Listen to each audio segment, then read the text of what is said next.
বর্ষা আসতেছে, আবার জোনও শিখে উঠেছে। দেখি শালার একটা জোন পাওয়া যায় কিনা। ও ভাই, এ ভাই আমার 1 বিঘে ধান কাটি দিবা? দিবানে?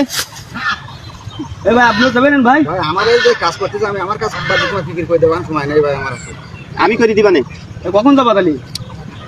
জমি কতটা ভাই? 1 বিঘে ভাই। 1 বিঘে? হ্যাঁ ঠিক আছে, কালকে দিবানে? আচ্ছা ঠিক আছে, চলে এসো। ঠিক আছে ভাই। এ ভাই কি ভাই? এই জমি এটা ভাই।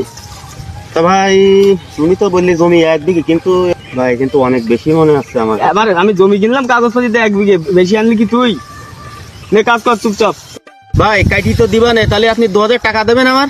কেন 2000 টাকা দেবো কেন? এখন তো 1 বিঘের দাম 1500 টাকা চলতেছে, তুই সেই 1500 টাকাই নিবি। ভাই ধানের দাম অনেক সবাই বেশি এখন। থেকে কি তোর জন্য দাম বেশি?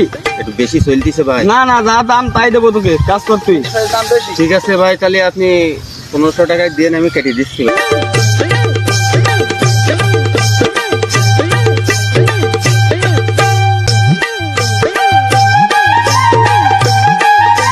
ভাই আমার কাজ তো শেষ হয়ে গেছে, তাহলে আমার টাকা কটা দেন ভাই এবার। হ্যাঁ তোর টাকা নিয়ে চলে যা। দেন ভাই। ওই নে তোর 1500। ভাই আর 100 টাকা ধরি দেন ভাই। আমার এই বেয়াদব, যা দিছি তাই নিয়ে চলে যা। ভাই, আর ওই- একটিবার দাঁড়ালে কিন্তু মার খাবি তুই। ভাই ওই জমি যা যা, আমার চোখের সামনে থেকে দূর হয়ে এখন। খেলাম আদা।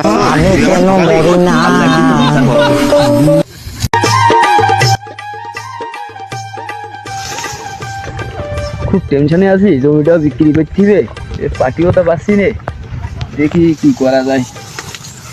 ভাই যে লোকটা থেকে ধান কাটিছিলাম, সেই লোকটা আমার ঠকাইছিল। শুনলাম সেই লোকটা বিপদে পড়ি জমি বিক্রি করবে।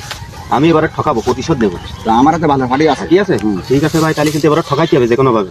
আমি তো ঠিক করে দিবা না। ঠিক আছে ভাই। ভাই সে পার্টি তো নিয়ে আসি আমরা। তা কথাবার্তা সব ঠিকঠাক বলিস নাকি? হ্যাঁ বলেছি। ভাই তাহলে আমার এই জমি হলো 1 বিঘে 5 কাঠা, তাহলে আপনি দেখেন।